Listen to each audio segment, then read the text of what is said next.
이사야 56장 1절에서 8절 말씀. 오늘 본문의 말씀은 하나님의 초청을 받은 사람들은 이제 구원에 합당한 삶을 살아야 됨을 말씀하고 있는데요. 회개에 합당한 삶의 열매가 삶 속에 있어야 된다는 것이죠.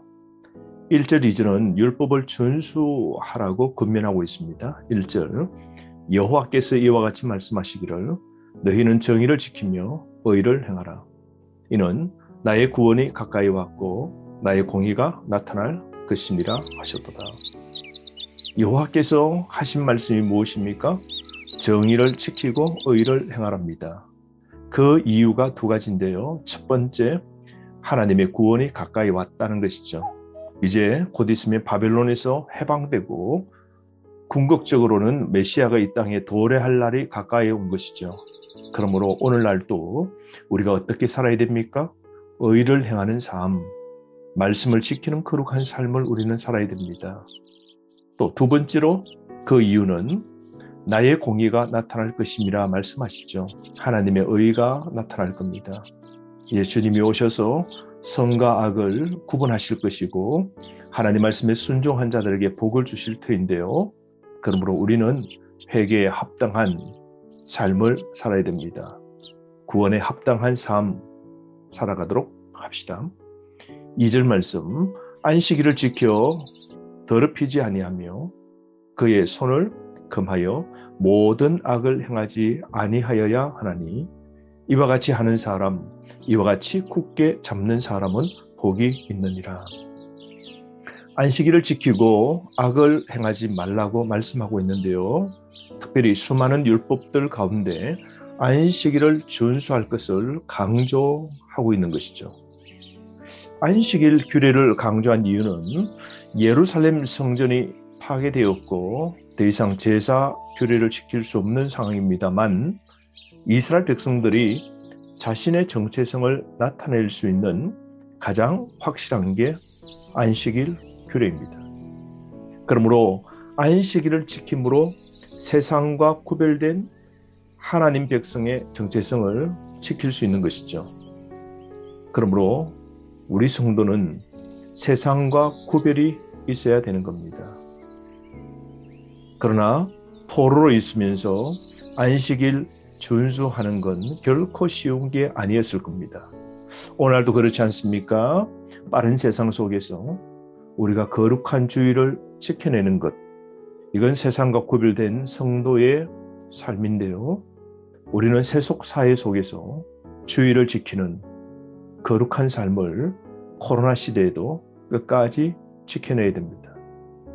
구원을 얻는 참된 회개의 삶을 살아야 됨을 말씀하고 있는데요. 안식일을 지켜야 되고 손을 금하여 모든 악을 행하지 아니한 삶을 살아야 되는 것이죠. 여러분, 그러므로 우리가 구원에 합당한 삶, 지켜가는 삶 꼭 필요한 것입니다. 3절부터 7절은 이방인과 고자에게 주시는 약속인데요. 이방인과 고자들은 불만이 있는 겁니다. 바벨론 포로기 때 이방인 중에 할례를 받고 유대교로 개종한 사람들이 있었습니다. 이들이 본국으로 귀환할 때 모세의 율법 때문에 쫓겨날 걸 염려하고 있는 겁니다. 3절 말씀, 여호와께 연합한 이방인은 말하기를 여호와께서 나를 그의 백성 중에서 반드시 갈라내시리라 하지 말며 고자도 말하기를 나는 마른 나무라 하지 말라. 이들은 바로 마음속에 불만이 있었던 겁니다. 유다 백성들 속에서 자신을 분리시키고, 그리고 또한 고자들은 신명기 23장 규례에 따르면 고자와 이방인은 총회, 즉 예배 의식에 참여할 수 없게 되어 있죠. 그러므로 이들이 당부하는 건 하나님의 땅 예루살렘에 가서 성전에서 예배드리고 하나님의 백성으로 그렇게 인정받는 삶을 원하고 있는 겁니다. 그래서 그들을 향하여 여호와께서 하신 말씀이 4절, 5절 먼저 고자들을 위하여 약속합니다. 당신들의 이름은 끊어지지 않도록 할 것이다 라고 약속하죠. 4절 말씀, 여호와께서 이와 같이 말씀하시기를 나의 안식일을 지키며 내가 기뻐하는 일을 선택하며 나의 언약을 굳게 잡은 고자들에게는 5절 하나님이 그 고자들에게 약속합니다. 내가 내 집에서 내 성 안에서 아들이나 딸보다 나은 기념물과 이름을 그들에게 주며 영원한 이름을 주어 끊어지지 아니하게 할 것이다 말씀하시죠. 자녀가 없이 이름이 이어질 수 없지만 하나님의 집, 즉 천국의 이름이 잊혀지지 않도록 하나님이 하시겠다고 약속하시는 것이죠. 다른 말로 영원한 천국의 그 이름, 생명책의 이름이 기록되는 것, 하나님이 구원을 약속하신다는 겁니다. 6절부터 7절은 이방인을 위한 약속인데요. 하나님의 성산으로 인도되며 그들의 제사가 하나님 연락됨을 말씀하고 있죠. 7절 말씀, 내가 곧 그들을 나의 성산으로 인도하여 기도하는 내 집에서 그들을 기쁘게 할 것이며 그들의 번제와 희생을 나의 제단에서 기꺼이 받게 되리니 이는 내 집은 만민이 기도하는 집이라 일컬음이 될 것입니다. 이방인들도 이스라엘 백성들과 똑같은 대우를 받게 됨을 말씀하죠. 첫 번째로 하나님의 성산 예루살렘 시온으로 인도됨을 말씀합니다. 거기에 가서 제사를 드림으로 하나님과 교제하는 기쁨을 누리게 됨을 말씀합니다. 두 번째 약속은 제사를 드릴 때 기꺼이 하나님이 받아주신다는 것이죠. 왜냐하면 하나님의 집, 성전은 만민이 기도하는 집이기 때문이라고 말씀합니다.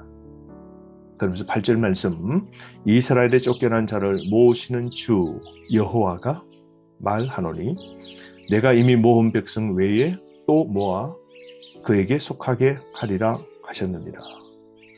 여러분 오늘 또 어디에 있든지 하나님의 초청에 응답한 자를 하나님은 찾고 계시죠.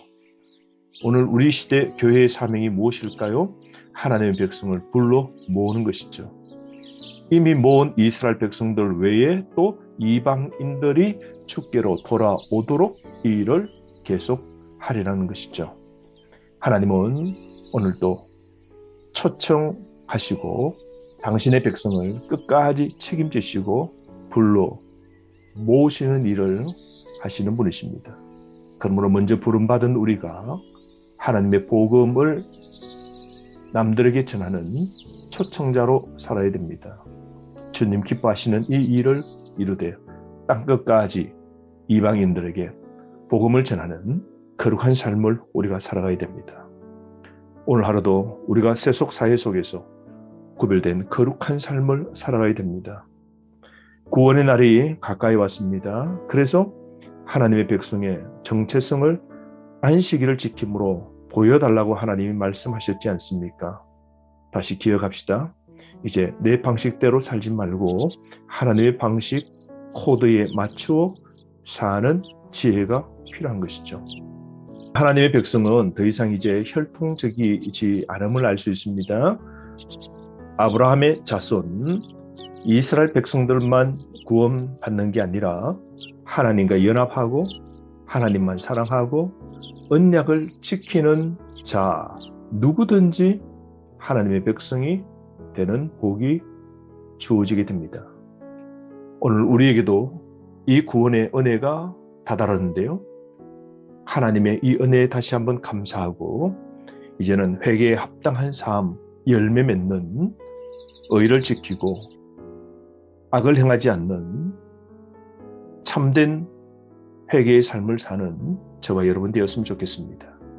오늘 말씀을 다시 한번 읽으시고 말씀을 통하여 깊은 은혜를 마음속에 새기는 하루 되기를 바랍니다. 말씀으로 승리하십시오.